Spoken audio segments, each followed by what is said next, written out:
যদি আমি বলি পৃথিবীতে এমন একটি গাছ রয়েছে যার ডাল বা ছাল কাটার পর লাল রঙের রক্ত বের হয়, সত্যি কি তাই? এই গাছের ভেতরে কি কোনো রক্ত রয়েছে না অন্য কিছু? চলুন আজকের এই ভিডিওর মাধ্যমেই সেই তথ্য আপনাদের জানাবো। আসলে বন্ধুরা, এই গাছটির নাম হলো ড্রাগন ব্লাড ট্রি। এর সায়েন্টিফিক নেম হলো ড্রাসিনা সিনবারি। এটি অ্যাসপারগেসি পরিবারের অন্তর্গত একটি গাছ।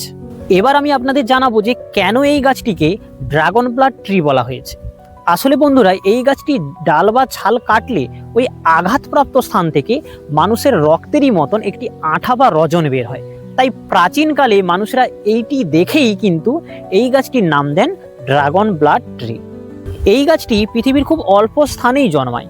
বিশেষ করে ইয়েমেনের সোকাত্রা দ্বীপে এটি প্রাকৃতিকভাবেই জন্মগ্রহণ করে।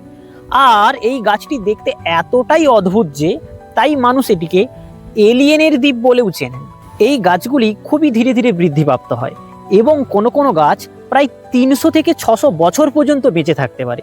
কিন্তু বর্তমানে পরিবেশ দূষণের ফলে জলবায়ুর পরিবর্তন ঘটছে এবং তার ফলে কিন্তু এই গাছগুলির বিলুপ্তি হওয়ার একটি সম্ভাবনা তৈরি হতে পারে। এই গাছগুলো দেখতে হুবহু মাশরুম বা ছাতার মতো। কেন এমন গঠন হয়েছে বলুন তো?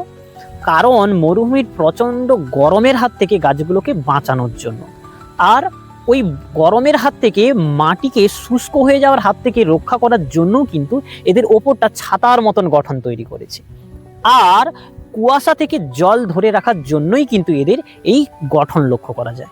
তবে বন্ধুরা, প্রাচীনকালে এই গাছের রজন কিন্তু বিভিন্ন প্রসাধনিক শিল্প থেকে শুরু করে লিপস্টিক, ধূপ, ধুনো ইত্যাদি তৈরিতে কিন্তু ব্যবহার করা হতো। এমনকি সপ্তদশ অষ্টাদশ শতকে ইটালির বিখ্যাত স্ট্রাডিভারিয়াস ভায়োলিন চকচকে করার জন্যও কিন্তু বন্ধুরা এই রজনই ব্যবহার করা হতো। তো আপনাদের এই তথ্যটি কেমন লাগলো তো অবশ্যই কমেন্ট করে জানাবেন এবং ভিডিওটি ভালো লাগলে লাইক করবেন।